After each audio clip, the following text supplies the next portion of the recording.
I wasn't supposed to hear my own execution being planned, but the night I coasted past my son-in-law's house and saw my wife's silver sedan purring at his curb, I knew something was wrong enough to pull over and kill the lights. The spring air smelled like wet leaves and distant charcoal. A porch lamp threw a little cone of honey onto the walkway. I was halfway to the window before I realized I'd left my truck door open, keys hanging, the cab still chiming like a failing heartbeat. Don't be ridiculous, I told myself, even as my feet kept moving. She's dropping off papers. She's checking on him for Sophie. She's. But the lie wouldn't stay lit, not even for a moment. That car should have been in our garage. Lydia should have been in our kitchen, fussing with tea and telling me which charity committee had roped her in that week. Her being here meant a tear in the map of my life, and I couldn't turn away from it. I eased under the front window, the glass cracked open to let out stale heat. Voices drifted into the dark, clear, close, and so poisonous that my stomach tightened before my brain processed the words. When the old fool finally signs, we'll fold the whole thing into 2 clean accounts, a man said. Evan, my son-in-law. Smooth courtroom voice, slick with certainty. He will, Lydia answered, my wife of nearly 3 decades, and the laugh that followed was a sound I'd once loved for its bright ring. Victor always signs. He built that habit into himself when he built everything else. The wire in my chest tightened until breathing hurt. The timeline's good, Evan continued. File late summer. Petition lists irreconcilable differences. With the current statutes, you'll have claim to half of anything acquired during the marriage. The judge will probably nod it through. We request maintenance. I present the lifestyle ledger. We dramatize the dependency. You make it sound so simple, Lydia said. A glass clicked against wood. What's the total, conservatively? Evan flipped something. Paper slapped the coffee table. I knew Sophie had refinished herself when she was a grad student. Construction firm, low valuation, puts it near 9 figures if you factor contracts in progress. Rental portfolio, cabin, the lake property, investment accounts, a neat 20 if we set the floor and let you look reluctant. Reluctant, Lydia repeated like it was a satin dress, and I pressed my palms to the siding to keep from falling. She was practicing how to look reluctant about carving me in half. Just a little more convincingly married, Evan said. For 6 months. We need ordinary photographs. Shared events. Couples counseling receipts if you can stand it. I'll do a quiet asset sweep. Quiet, Lydia murmured. The couch creaked. I could picture her crossing her legs, the black heels we'd argued about last winter dangling off one toe. How soon could we move the money?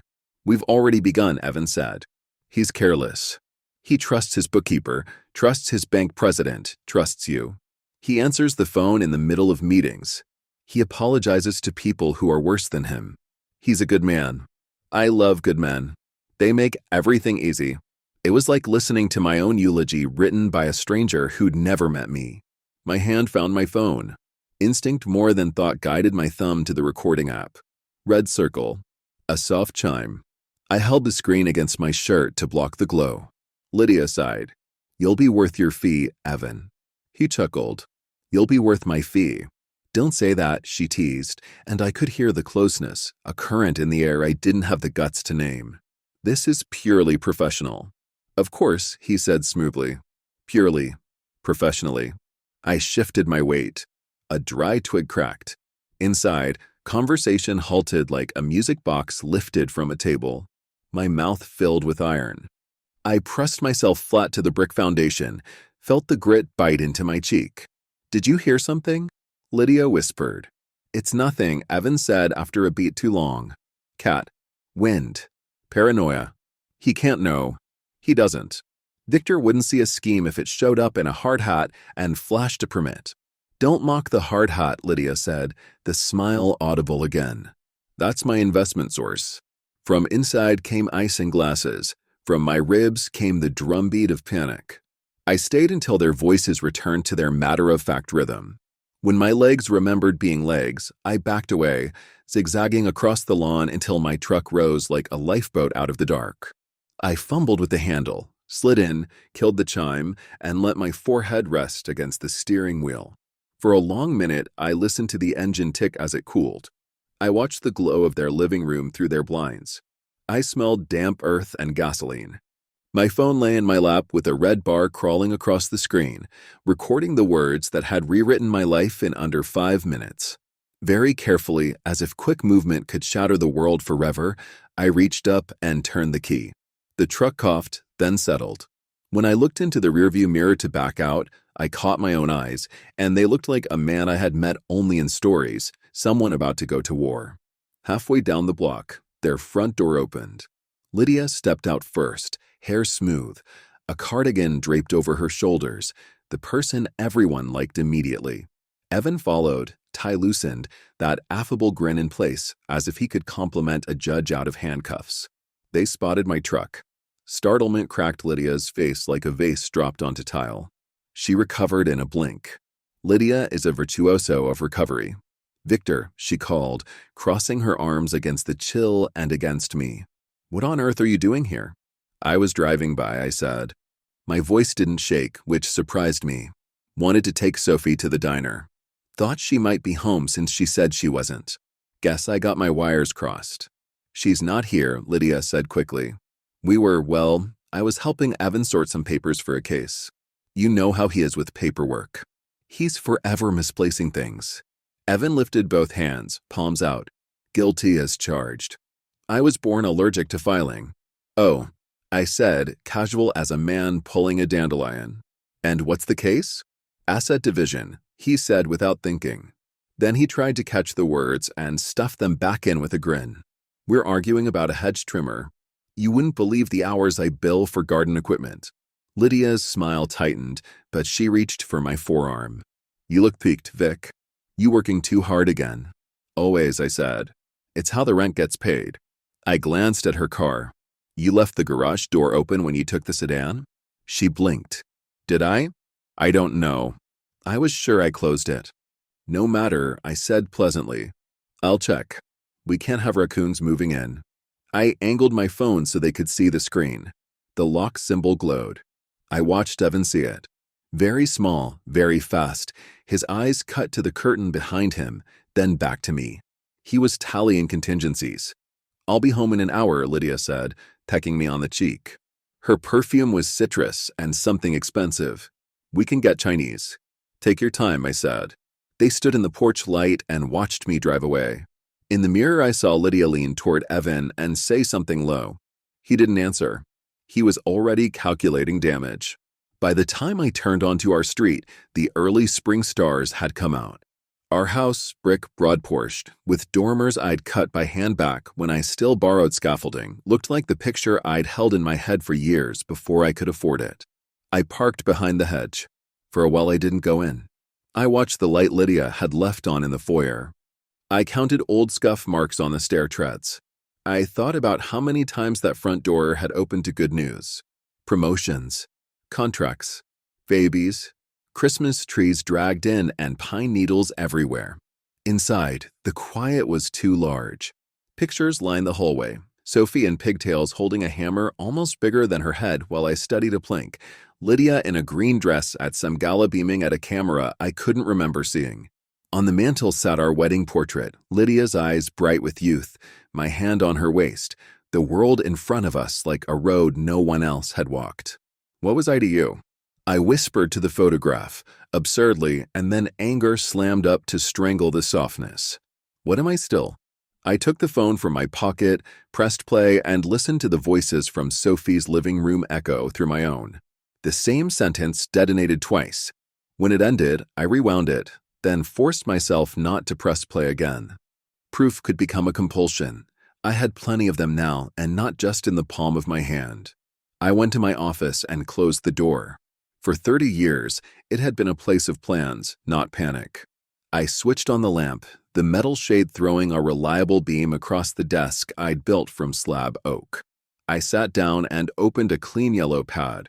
Across the top, neat as a blueprint title block, I wrote 3 lines. What I know. What they think I don't know. What I won't let them take. The pen freed me. Structure always had. Every crisis is a job if you can get your hands around the edges. I listed companies. I drew little boxes representing the partnerships, the equipment LLC, the commercial real estate trust. I wrote the names of people I trusted, then circled the few I would call tonight. Nora Patel, the forensic accountant who'd had my back since my second growth spurt. Caleb Moreno, a private investigator with the gift of being forgettable in any room. And Tom Harrow, my bank president, who had played golf with me longer than Evan had been charging retainers. I called Nora first. It was after 9, and she still picked up like she'd been waiting for me. "You sound like you've swallowed glass," she said after I said her name. "What happened?" "My wife and my son-in-law drafted my epitaph," I said. "They gave me the courtesy of overhearing." "Tell me everything," she said, and I did. When I finished, she didn't gasp or swear. She made a small scribbling sound. "We talked once about hardening the perimeter," she said. "You wanted to wait. You said it felt like admitting distrust. I was wrong. You were loyal," she said, and I had to look away from that word to keep from breaking. "Tomorrow morning, 9 sharp. Bring every banking login, every corporate binder. We'll reroute the river before they build their dam." "I've got a recording," I added. 43 minutes. "Do I need anything else?" "You'll need patience," she said. "And a spine. But I believe, Mr. Hale, those are 2 items you keep in stock." I laughed, surprised at the sound. "I'll bring donuts," I said. "Make it coffee," she said, and hung up. I wrote coffee on the pad. Caleb answered from a bar, music murmuring like old machinery behind his voice. "Vic, you never call this late. Somebody die or somebody alive and trying to." "Both," I said flatly, and told him where Lydia had been, who she had been with, what I had heard. He didn't make me say the names twice. "You want tail on him or on her?" "Both," I said. "Everything. Where they go, who they meet, who they pay. I want a list of restaurants and the food they eat there. Copies of bank records?" "For her and anyone she loves," I said, and didn't apologize when the sentence scalded. He whistled low. "Understood. I'll set a burner for you. We'll keep it off the main grid." "Vic." "I'm sorry." "Don't be," I said, though the words carried more weight than I could bear. "This is work." "Work," he repeated. He knew me well enough to let the call end there. I called Tom last. I didn't talk about betrayal or recordings. I talked about fraud alerts, temporary freezes, dual-factor authentication, and the simple fact that if someone walked into his lobby tomorrow pretending to be me, he was to call the police. Tom made all the right noises. "If you need a conference room," he said quietly, "it's yours. I have a feeling you're going to be popular for a while." "I've never liked being popular," I said. He laughed, then sobered. "Victor, I always thought Lydia adored you." "I always thought that too," I said, and ended the call before anything sentimental could happen. The night didn't get shorter, but it got clearer. By midnight, my list filled 2 sheets. By 1, I had calendars for the next 10 days. By 2, I lay in bed, listening to rain start and threads of water find the gutters I'd hung myself. Lydia came home at 3. I pretended to be sleeping while she stood at the bedroom door and watched me with a stillness that told me she was holding her breath. When she slid into her side of the bed, she didn't touch me. She rolled away, and the mattress swallowed her the way it had for years. At 7, I made coffee and eggs, put them on a tray, and left them on the counter. At 8:30, I drove downtown to Nora's. The building smelled like toner and boiled linseed oil, things that had comforted me long before money had.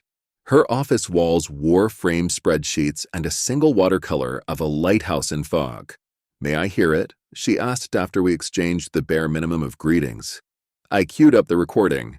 She listened with her chin in her hand, eyebrows motionless even when Lydia said, "He actually believes I love him," and Evan said, "We dramatized the dependency." When it ended, Nora clicked her pen twice, the sound neat as an old-fashioned stamp. "It's not often the wolves narrate their own hunt," she said. "This will help. Now, we start where they ended. We'll dramatize a different dependency, their dependency on your trust." For 3 hours, we moved money on paper and guarded it in reality. We consolidated accounts under corporate umbrellas they didn't even know existed. We tweaked ownership percentages that were already perfectly legal. We pulled permissions. We set tripwires. By noon, Nora had architected a labyrinth a minotaur couldn't find its way out of. These holds will feel like a closed fist, she said, sending a final wire, clicking a final toggle. Your bank will confirm. Your company cards will still work because you must remain functional. Her cards will not because she no longer is. I stared at the last screen as if I could force myself to be a different man than the one who'd needed it. Thank you, I said, and meant it all the way down. Don't thank me yet, she said. Next, you should inform your daughter. Carefully. She cannot be half in. She's perceptive, I said. She married a lawyer who tells her things in lawyer's tones, Nora said, not unkindly. Perceptive people can be persuaded if they believe they're choosing freely. You must not try to persuade her. You must show her and let her decide.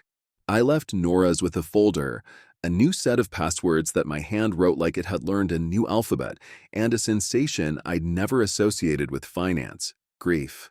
Financial planning is supposed to be clean. Now it felt like packing a bag and leaving your childhood home. Caleb's first update arrived while I was idling at a red light on Harbor Avenue. Lydia had met a friend for coffee. The friend was the chair of the club's philanthropy committee, and Lydia had cried exactly as long as it took to elicit an embrace and a promise to be there for her. Evan had eaten a sandwich at his desk, then held a meeting behind a closed door with a man whose shoes were better than his suit. Debt collector Caleb Gust, or possibly a client who hadn't received money. By the time I turned into my office parking lot, my phone rattled like a wasp trapped against a window. The first text was Tom, security changes live at 11:47. The second was Lydia, are you seeing issues with the accounts? My card was declined. Mortified. The third was Lydia again. It happened again. Grocery store. Am I listed wrong? I walked through the lobby past the receptionist who had watched my hair go gray and my knuckles thicken. In my office, I put the phone face down and stared across the yard at the equipment yard. A backhoe sat with its bucket upraised as if startled by its own existence. I loves that yard. It had never lied to me. Lydia called. I answered. Hey, she said, frantic. Victor, have you talked to Tom? I think they froze us by accident. I'm standing at a register like a thief. Everyone is staring at me. This is humiliating. I'll look into it, I said. Maybe there was a security flag. A flag for what? She was a master at sounding wronged even when she was wrong.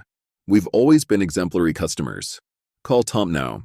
I'm in the middle of a meeting, I said. I'll call him after. After. The word spiked. After, I repeated gently and ended the call. Then I rolled my chair over to the safe where I keep the things that matter most. My father's watch, Sophie's first drawing of our company logo, the brass plumb bob I used the day we broke ground on the Waverly Clinic. I put the phone inside it and closed the door so I wouldn't hear it ring again until I chose to. At 2:30, Sophie called my desk phone, the line almost no one uses. Dad, she said, cautious. Mom says your accounts are frozen. She says you're becoming controlling. Come by, I said. Please. I have something you should hear. 20 minutes later, my daughter stood in my doorway, looking older than she had last week and younger than she had in her wedding photograph. She had Lydia's cheekbones in my mouth. She was carrying a stack of case notes clutched to her like a shield. I pressed play. I didn't watch her. I watched the window and the yard and the way the sun found the dust on my bookshelves and made it look briefly like gold. When the recording finished, Sophie sat very still for 3 long breaths. Then she said, he told me you were slipping. I am, I said, but not where he thinks. He told me you were controlling Mom. Am I? She stared at her hands. I never thought. Mom always said. She stopped. I'm a psychologist. I'm supposed to recognize triangulation in clients. I brought it home with my shoes and didn't see it. You've had other work to do, I said. You don't have to declare sides. She looked up. Yes, I do. The corners of her mouth quivered, then steadied. I choose you. I choose evidence over speeches. I choose the person who gave me a jackhammer for my 8th birthday and let me pretend I was building a hospital. You smashed the driveway, I said. Best afternoon of my life, she said, and wiped her face with the back of her hand. I'm filing for divorce this week. I'm sorry. I'm not. She stood, then sat again, then stood for Raol. Dad, When this goes public, it's going to go everywhere.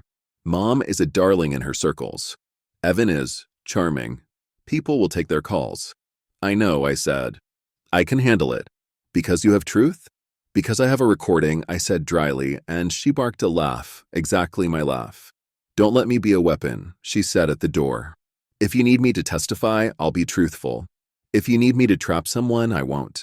I wouldn't, I said. You would for me, she said, gently.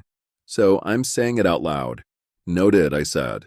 When she left, I let my forehead rest against the cool glass of the window for a moment.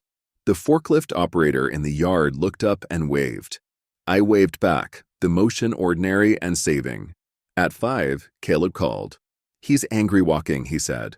Fast. Talking to himself. He tried to transfer funds from a client trust. Not much there. Tried his joint account with your wife. Nothing doing. Called a lender using his stern voice. They used their policy voice. Does he know why yet? He suspects you, Caleb said. He will tell your wife it's illegal.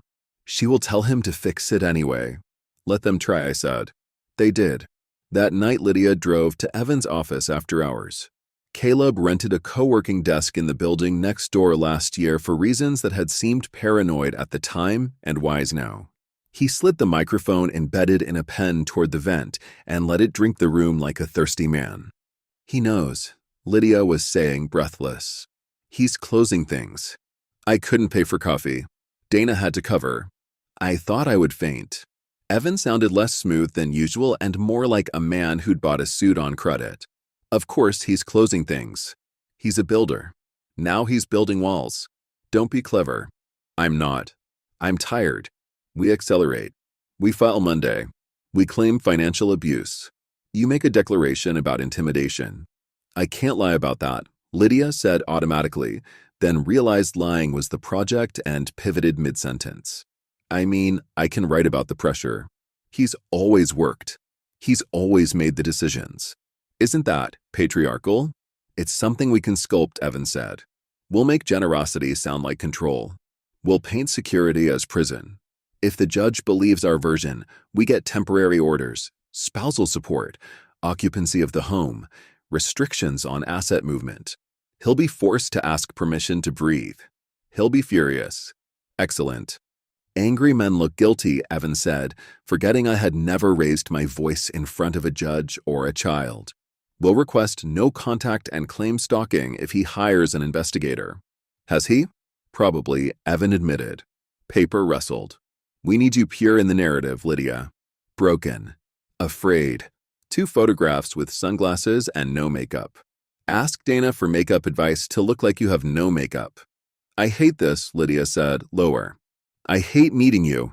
You don't need me, Evan said. You need your due. I just make the due arrive on time. I took the recording from Caleb and sat with it at my kitchen table, the same table where Sophie had done algebra and Lydia had ordered granite. There are moments when anger falls down into a quiet so deep that it feels like mercy. This was one. I didn't feel like setting fire to the world. I felt like measuring it and cutting it straight. I printed a transcript and put it in a folder with Nora's diagrams and a sticky note in my handwriting that read, simply, go on then. The next morning, Lydia tried a different tactic. She scheduled brunch with Sophie at a little place with marble tables and a chalkboard menu. Sophie sent me the gist afterward, with her therapist's eye and a daughter's ache. Your father's not himself, Lydia had said, making her voice tremble and leaving a single tear to balance in the corner of one eye. He froze our accounts, Sophie. Does that sound like your father? It sounds like a man protecting what's his, Sophie had said. Which is also mine. Protecting it from me? Protecting it from theft, Sophie said. Mom, tell me the truth. Are you thinking about divorcing Dad? Lydia swallowed too hard. He's thinking about controlling me. I'll take that as a yes, Sophie said. Then don't try to conscript me. Conscript me. I read the phrase twice. My daughter is gentler than I am, but sometimes she drops a board with the same clean crack I do. Sunday melted and reformed as Monday. Evan filed at 8:04, a petition stapled to a story he had practiced in the Mirror. It hit the docket like a drama: poor wife, rich husband, locked accounts, bare cupboards. He moved for emergency orders, Give her the house, give her the cash, give him a short leash. He requested a hearing for Thursday. He attached 2 photographs of Lydia looking like she had wandered out of a movie about dignified sorrow. My lawyer, James Carver, who had once been opposing counsel in a contract dispute and had afterwards suggested we never be on opposite sides again, called me at 9. "Do you have anything interesting for me?" he asked, already amused. 43 minutes, I said. "Is it admissible?" "They knew the window was open," I said. "They performed for it. They can't claim ignorance of air." He chuckled. "I do love when the villain monologues." He paused. "Vic, you know the questions I'm going to ask. Do you want her back? Do you want to turn this into scorched earth?" "I want the truth to be the floor we walk on," I said. "I want my daughter to trust her father. I want my company to keep paying wages to people whose kids I've held at company picnics. And the rest," he asked softly. "I want to go home without hating my front door," I said, and he didn't ask anything else. The courthouse on Thursday smelled like old wood and lemon oil. People sat on pews waiting for turns to tell judges why they should be believed. Lydia wore navy and pearls and the tender expression of someone who tends to flowers in the morning. Evan wore gray and wore his voice like a lab coat. "Your Honor," he began, "Mrs. Hale presents today not as a litigator's wife seeking advantage, but as a woman afraid. Her husband has cut her off from the accounts she's used for decades. He's monitored her spending. He's threatened to bury her in paperwork if she dares to, Counselor." Judge Ray Whitcomb interrupted mildly. "Let's have Mrs. Hale speak for herself. I prefer my narratives closer to the source." Lydia stood. She folded her hands. She made her mouth tremble a little. "Judge Whitcomb, I have been married to Victor for 27 years. He is a good provider. He is also controlling. He has always made the money decisions. When he got angry, he would remind me that I had nowhere to go. And now he has locked me out of everything. I couldn't even buy groceries. I was humiliated. I fear he is escalating. I fear what comes next." James rose at a little nod from Ray. He doesn't boom or posture. He speaks like he is all day. "Your Honor, we believe Mrs. Hale is afraid of something. We simply disagree about what. We believe she is afraid of the truth being played at a reasonable volume." He lifted his phone. "With the court's permission?" Ray tilted her head. "This isn't a trial. It's a petition about credibility," James said, so gently that even Evan looked like he wanted to take notes. "This goes to the root of what Your Honor is being asked to accept without evidence." "Play it," Ray said. And there I was in that room again, under a window, the night wind nudging the curtain, voices sliding like knives between ribs. "When the old fool finally signs, dramatize the dependency. He won't see it. Purely professional. It takes a special kind of stamina to listen to yourself being unmade in public." I stood still. I watched Lydia's hands. I watched Evan's mouth go flat and then more flat until it was a single line. The bailiff coughed. A man in the back row forgot to hide his astonishment. When the last word died, Ray didn't speak for a long 15 seconds. She used the silence like a scalpel. "Mrs. Hale," she said at last, "do you have any response?" Lydia opened her mouth, closed it, opened it again. Tears rose, real ones this time. It isn't. It's out of context," she said, and then, hearing how hollow that sounded in a room with an intact context, she shook her head. "I'm sorry," she whispered, and Saturday, motion denied. Ray said, "The gavel is soft tap, not an angry one. Petition dismissed with prejudice. Counsel for petitioner, consider whether you wish to remain on this case. Counsel for respondent, expect to hear from the district attorney regarding the recording. Mrs. Hale, you may want your own counsel separate from Mr. Kerr." She glanced at Evan. "And Mr. Kerr, if I were you, I'd call the Bar Association before they call you." We walked out into a day that suddenly looked like it had been mine all along. Outside on the steps, a reporter I'd never met asked if I had a statement. I told him no. I told him I had workers to pay and a clinic to pour concrete for and a daughter to have dinner with. On Friday morning, Tom texted, "Client just closed on storefront rumors. FYI, country club whispers are merciless." By Monday, Lydia's friends had begun returning her calls less quickly. By Wednesday, two of Evan's clients had terminated representation for differences in expectations. By Friday, the bar calendar included a line with his name and the phrase interim suspension hearing. Caleb sent me a photograph. Evan carrying 3 boxes out of his office, looking like a man who had tripped on a set of stairs only he could see. Sophie moved into a little apartment close to our office where she could walk to work in sneakers and not see the restaurant where she and Evan had first kissed. She came over on Sundays and brought a baguette and grapes and things in small boxes with French names. We listened to vinyl on the old player that always sounded a little too slow. We didn't talk much about Lydia. When we did, it was like talking about a city we'd once lived in and could never visit again. I wish I could tell you Lydia apologized, but she didn't. She wrote a letter after the hearing that managed to be both abject and accusatory, a talent I had admired when she used it on other people and found unbearable when it turned toward me. She said she'd been desperate. She said she had been lonely in a house full of the things I built. She said I had chosen work too often and left her in rooms where the furniture echoed. She said Evan had offered conversation. She said she didn't know how it turned into theft. She said she was ashamed, then asked if I might consider a decent settlement because all these years must count for something. They counted for something, all right. They counted for exactly the roof over her head for the years we were married. They counted for the education we gave our child. They counted for the clubs and the shoes and the soup spoons, and then they ran out when trust did. We signed papers.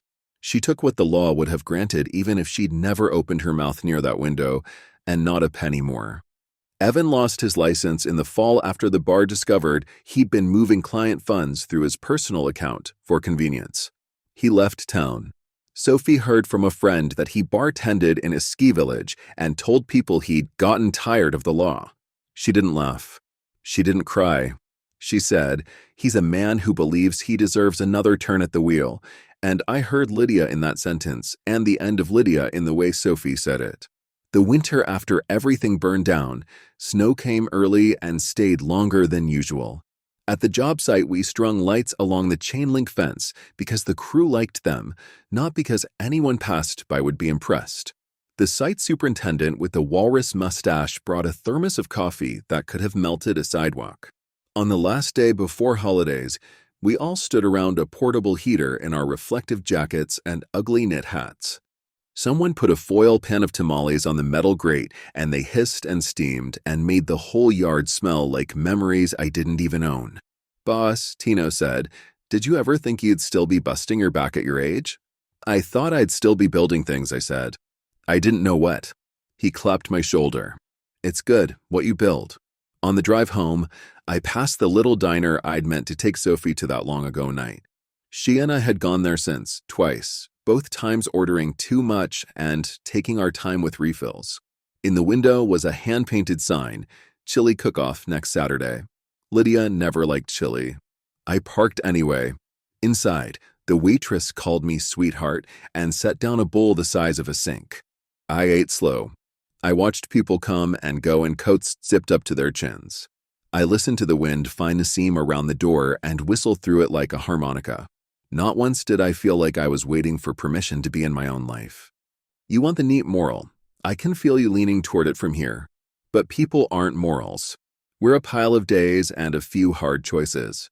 Lydia made hers in an echoing room with a man who told her she deserved the world if she'd help him pick it up.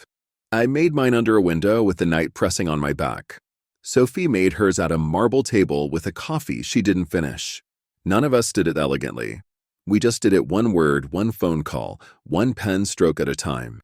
Sometimes betrayal is a burning house that forces you out in the snow with nothing but what you can carry.